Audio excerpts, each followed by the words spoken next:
I still remember the moment, as if it just happened. I was standing by the office coffee machine, adding a dash of oat milk to my morning blend, when Tyler, the new CEO and son of the company's founder, walked into the break room. He didn't greet me. He didn't smile. He just looked at me like I was part of the furniture. He decided to throw out, "Emma, I need to see you in my office." Now, it wasn't a request. I had been with Grantwell Dynamics for nearly 11 years. In that time, I had built the client services department from scratch, negotiated over 100 contracts, and trained most of the team that now sat just outside his office door. But none of that mattered to Tyler. His father, Richard Grant, had built the company with grit and loyalty. Tyler inherited the title and apparently thought it gave him the right to play God. I followed him, trying to shake off the tension building in my chest. He didn't even sit down. "You're fired," he said, voice flat, emotionless. "We don't need lazy people like you dragging this place down." I blinked. At first I thought it was some kind of twisted joke. "Excuse me? You heard me," he replied casually, flipping through a stack of papers like he was deciding what to have for lunch. "You can collect your things and leave. Effective immediately." I stared at him, stunned. My heart pounded in my ears. I wanted to shout, to defend myself, to demand an explanation. But instead, I smiled, a calm, polite, deliberate smile. "Understood," I said. "Have a nice day, Tyler." I walked out of his office with my head high, but inside I was trembling. My teammates looked at me as I passed, sensing something was wrong. A few started to stand, ready to ask questions, but I gave them a subtle shake of the head. "Don't make this harder." I packed my desk in silence. As I drove home, memories flooded my mind. 11 years. 11. I had given this company more time than I gave my own family, late nights, working through holidays, taking calls while holding back tears after my divorce. I gave them everything. And now, I was dismissed like I was nothing. But I wasn't angry. Not yet. I was curious. Why? That question haunted me all night. I barely slept. Something about the way Tyler had said it, so confidently, so carelessly, didn't sit right. The timing was strange, too. We were about to finalize one of the company's largest contracts, a deal I had spent 6 months preparing. I knew the client inside and out. I had even booked the final review meeting for that Friday. And now, I was gone. Had he even looked at the contract detail? The next morning, just after 9 hours a.m., my phone buzzed. I didn't recognize the number. I let it ring, unsure if I could handle another blow, but curiosity won again. "Emma, it's Richard Grant." The voice sent a jolt down my spine. The real the man who had hired me 11 years ago after a single interview. "I just walked into the office," he said, and I could hear the tightness in his throat. "Why the hell did you pack up and leave? What happened?" I hesitated.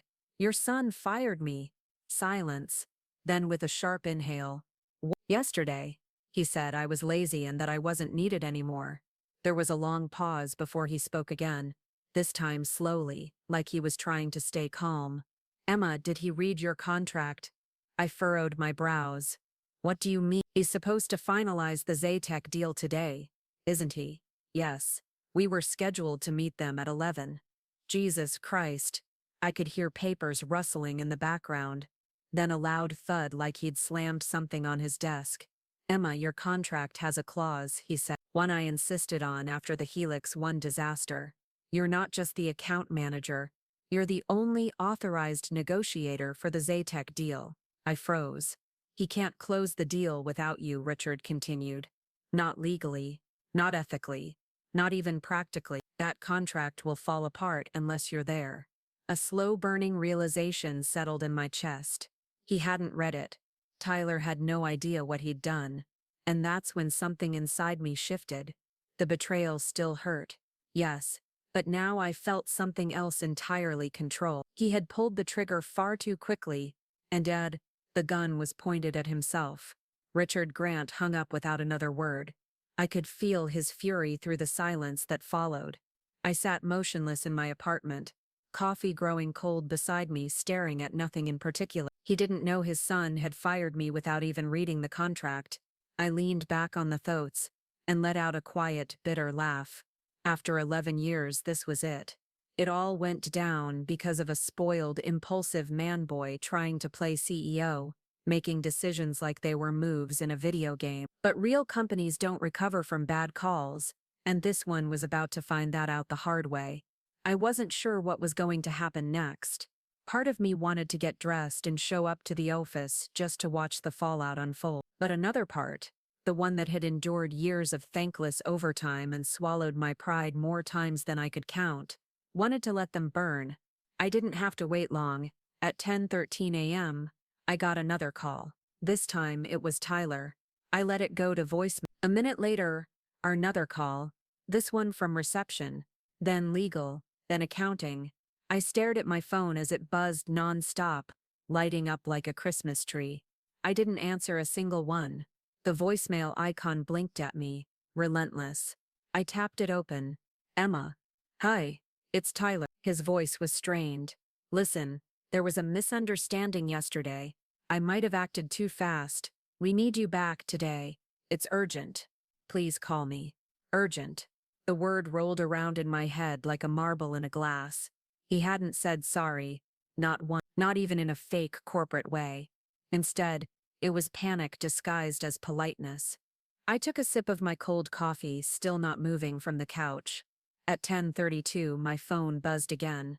This time, a number I hadn't saved in years. Jenna Park. A former colleague. We'd grown close back when she was in my department, before she transferred to marketing. I picked up. Emma, you won't believe what's happening here, she said, her voice barely above a whisper. Try me. Tyler just got chewed out by his dad like in front of everyone. The meeting room was full. Richard walked in and slammed the Zaytech contract on the table. I raised an eyebrow. He brought the contract. Oh yeah. And he asked one question. Did you read this before firing Emma? And Tyler tried to bluff, said something about moving in a new direction and re-evaluating roles. But Richard didn't buy it. He flipped to the clause. You know, the one you always talked about. The one that says you're the sole negotiator on the Zaytech account. That clause was there for a reason. Everyone knows. Except Tyler. She paused. I could hear office murmurs in the background. Emma. He looked pale. Like ghost pale. He realized he's the reason Zaytech's about to walk. I exhaled slowly. And what did Richard say? He told him. If this deal falls through, your position here becomes negotiable. I let out a breath I hadn't realized I was holding. There it was. The first crack in Tyler's armor. I don't know what you're planning, Jenna added. But whatever it is, you have the upper hand now. I ended the call with a soft thank you, then stood and looked out the window. The skyline was quiet. I always found comfort in that. The city indifferent to human chaos. Going on as usual. At 11:15, another message came through, this time from Richard himself. Emma, I'm sincerely sorry for what happened. I misjudged the situation. Please come in. Not just for the deal but so we can talk privately. It was tempting, but I wasn't ready to just walk back in like nothing had happened. Not yet. Tyler's mistake wasn't just about a contract. It was about respect. About trust. And about the years I had given. Years that couldn't be replaced by a panicked phone call and a seat at a negotiation table. Still, something stirred inside me. I wasn't a petty person, but I wasn't weak either. I didn't want revenge. I wanted accountability. I picked up my phone and finally responded, not with a call but a message. I'll consider returning to finalize the Zaytech deal, but only under specific conditions. I'd like to speak with Mr. Grant directly beforehand. I hit send, then changed out of my pajamas and began to prepare. By the time I arrived at the office, it was just past noon. I didn't use the employee entrance. I walked through the main lobby like a guest, a move I knew would draw attention. Everyone knew I had been fired the day before. My return now was more than a quiet comeback. It was a statement. The receptionist stood up the moment she saw me. Miss Blake. Emma, she stammered. Mr. Grant is expecting you. Right this way. As I followed her down the hall, I noticed the atmosphere had changed. People looked up from their desks. Conversations paused. There was a sense of quiet tension, like the building itself was holding its breath. Richard Grant was standing at the door to his office when I arrived. He wasn't smiling. "Emma," he said, nodding. "Thank you for coming in." I nodded back but didn't extend my hand. He stepped aside, letting me walk past him into the office. It was quiet for a moment as I took a seat across from his massive oak desk. He closed the door behind him, leaned against it, and let out a long sigh. "I made a mistake," he began. "A big one. I gave my son too much authority. Too fast. I wanted him to prove himself, but I didn't expect him to burn bridges before even learning how to build them." I stayed silent. He sat down, his voice softened. "What he did to you was unprofessional, disrespectful, and frankly, it jeopardized a deal we've worked over half a year to secure." I nodded slowly. "Yes, it did. I read the contract again this morning. Every word. You were given full autonomy over the Zaytech account. Legally, the client won't recognize anyone else as a representative of this company during negotiations. That clause was put in place after the Helix One debacle. I remember it well." "So do I," I said quietly. "I was the one who managed the fallout."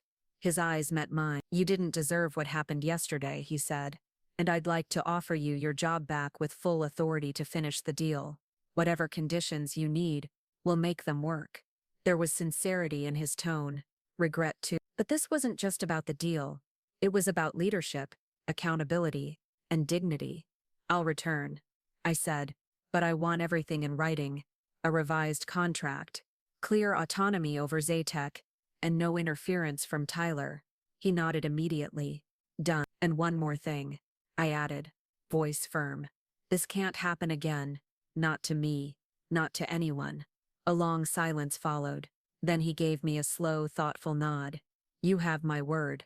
With that, the moment I stepped out of his office, I saw Tyler standing down the hall, arms crossed, pretending to be deep in conversation with a junior executive, but his eyes locked on mine the second I appeared. I didn't flinch. I didn't look away. I walked straight past him, and I swear for a second I saw the exact moment he realized his control was slipping. By 1:00 p.m. the boardroom was ready. The Zaytech team had just arrived, and we had about 30 minutes before the official meeting. I reviewed the documents one last time, confirming all the points we had previously negotiated. Their CEO, Mr. Zahir Al-Karim, was a no-nonsense man, with sharp instincts. He valued trust above all, and any whiff of internal disorganization would send him running. As I placed the printed Arabic translation of the final terms onto the table, I caught sight of Tyler pacing outside the glass walls of the meeting room, like a caged animal. Richard stepped out to intercept him. Their muffled voices escalated quickly, until Richard's hand shot up, silencing him. Tyler's face turned crimson. He looked over his shoulder at me with a mix of rage and humiliation. Then he walked away. That was the last time I saw him that day. At 1:30 sharp, Mr. Al-Karim entered with his aides. I greeted him in Arabic, and his eyes lit up. He smiled, a rare gesture from him. "You remembered," he said warmly. "Respect goes a long way." The meeting began. It went flawlessly.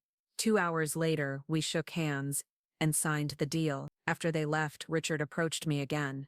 This time, his face showed genuine relief. "You saved us," he said, "and I owe you more than just an apology. You owe your company a leader," I replied. "One who knows the difference between power and responsibility." He didn't argue. Later that evening, as I walked to my car, the tension I'd carried for the past 48 hours finally began to lift. I had come back, not as an employee, but as someone who understood her value and demanded it be recognized. But I also knew this wasn't over. Tyler might have been quiet today, but men like him don't disappear. Here they retreat, and then they retaliate.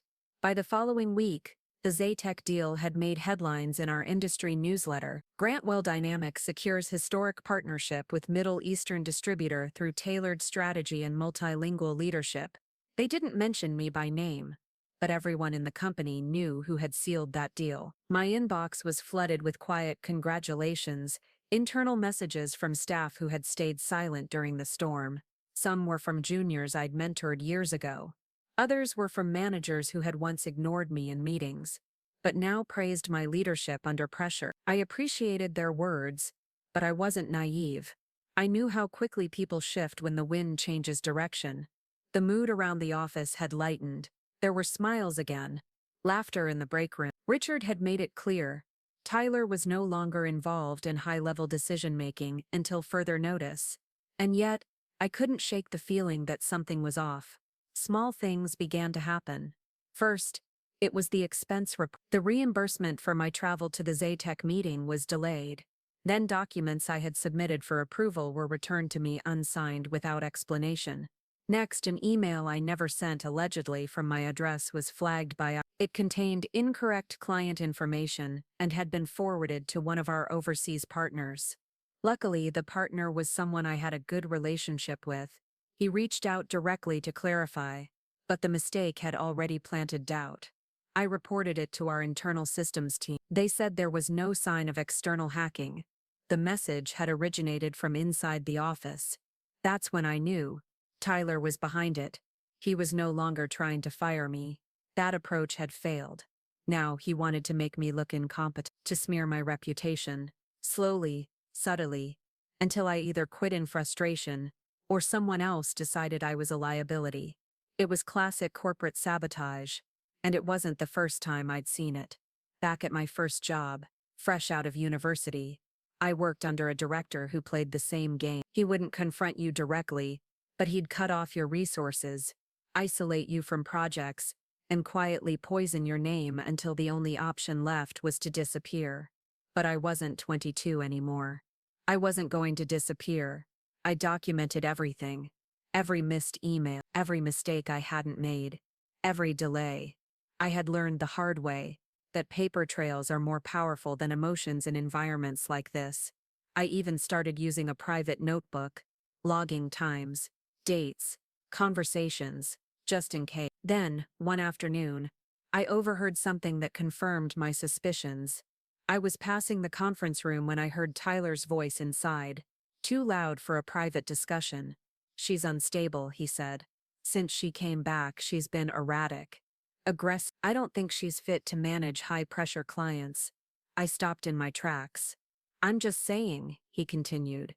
"Maybe we should start thinking about succession planning for client services. She's clearly overextended." Another voice responded, someone I didn't recognize. A newer executive, maybe. But the Zaytech deal, she pulled that off under serious pressure. Tyler scoffed. "She got lucky. We can't run a company on luck." I stood frozen for a few moments, then quietly walked away. My blood ran cold, not out of fear but from the icy precision of his tactics. He was planting seeds again, poisoning the well. That evening, I stayed late. The office was quiet. The halls dim. I sat alone in the glass meeting room, staring at the city lights, wondering how many more battles I would have to fight just to keep doing my job. And then a voice broke the silence. "Still here?" I looked up. It was Richard Grant. "I could ask you the same," I replied. He stepped inside and placed a folder on the table. "Your revised contract, with everything we agreed on." I opened it and read through the language. It was solid. I nodded in approval. "I've also started an internal audit," he added. "Too many things have been misfiled lately." I looked up sharply. He met my gaze. "I'm not blind, Emma. I know Tyler isn't finished." "Why haven't you stopped him?" I asked. There was a long pause before he answered. Because I needed to see how far he'd go." He sounded tired, more like a father than a CEO in that moment.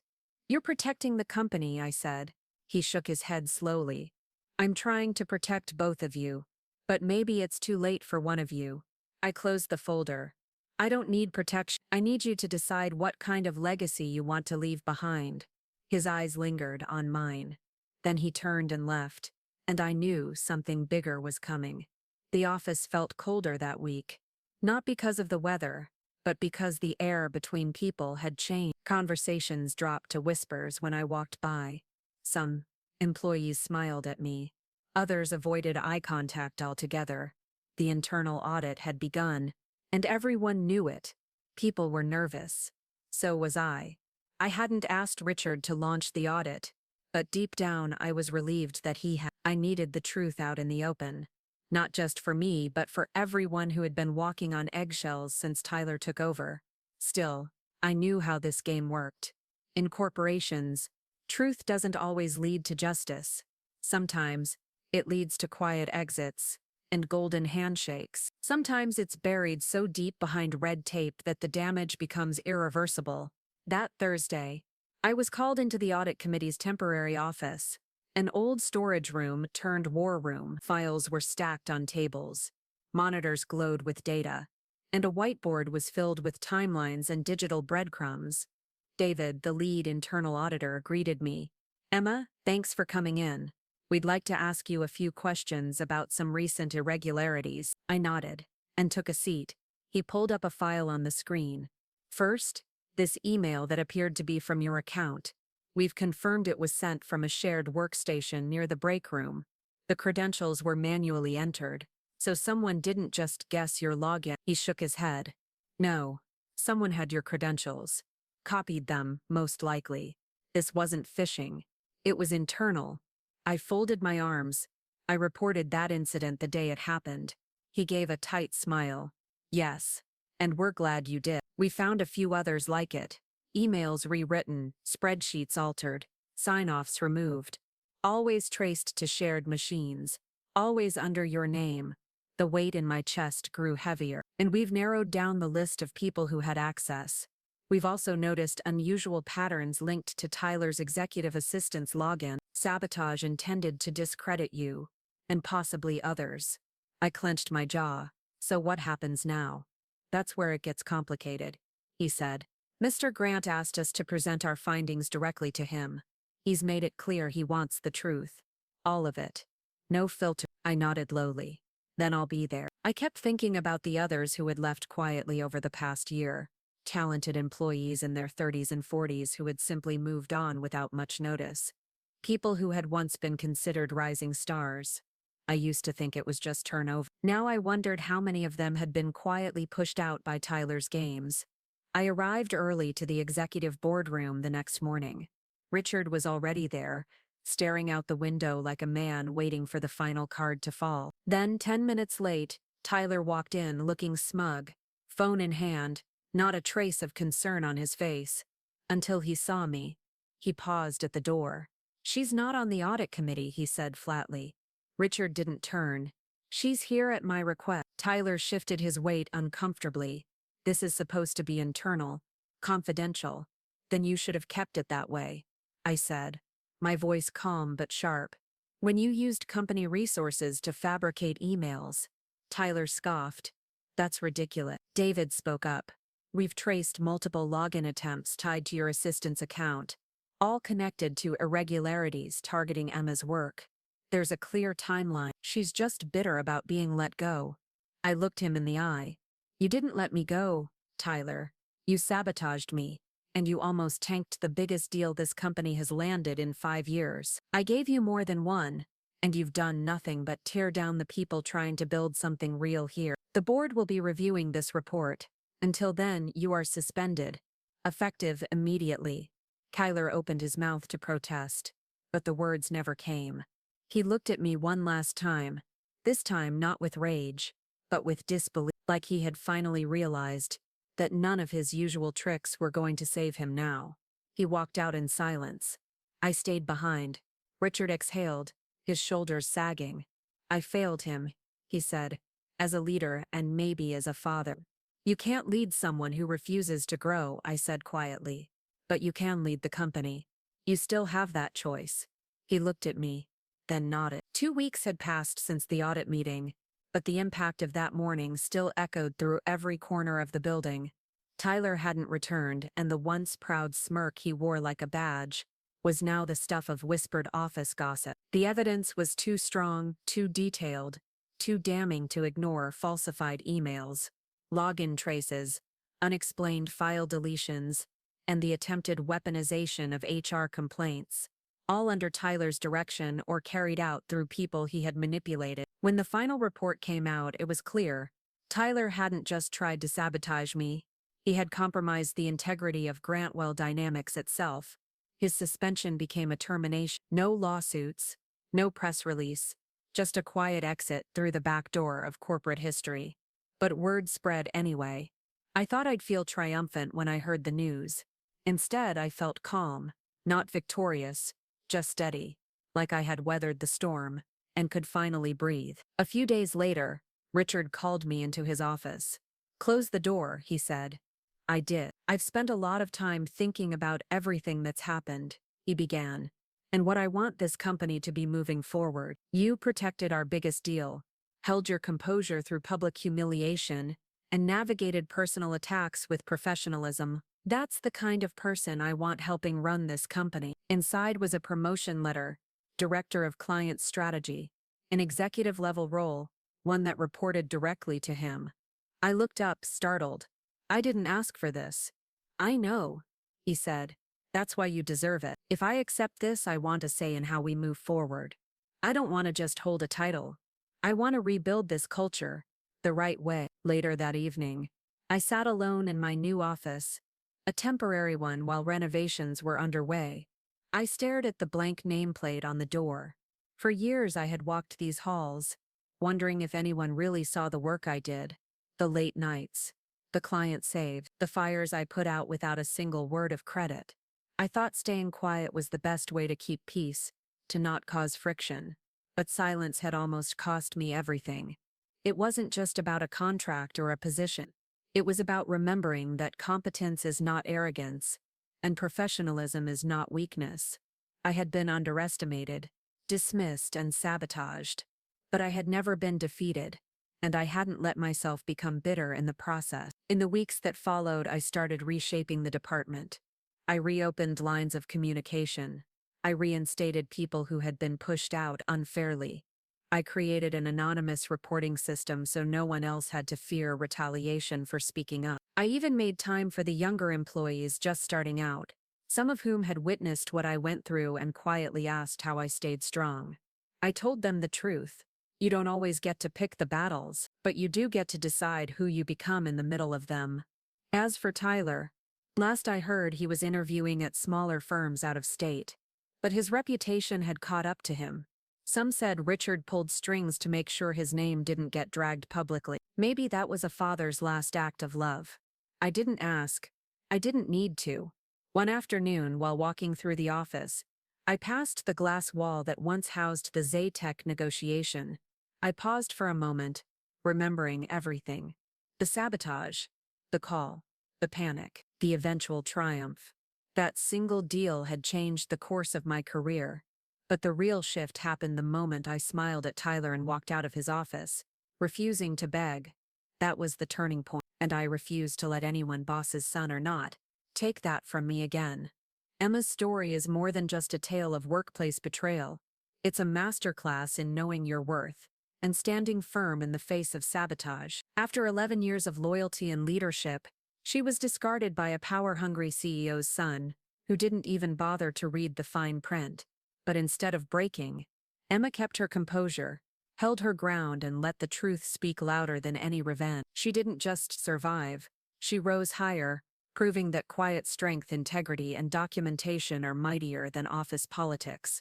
This story is for anyone who's ever been overlooked, underestimated, or pushed aside. If you've ever stayed late, worked through holidays, or been made to feel invisible, Emma's journey is your reminder that real power lies in self-respect. If this story resonated with you, please take a second to like the video, subscribe to the channel, and share it with someone who needs to hear it today. Your support helps us tell more stories that matter. And before you go, drop a comment below and let us know where you're watching from. We love seeing how far these messages travel.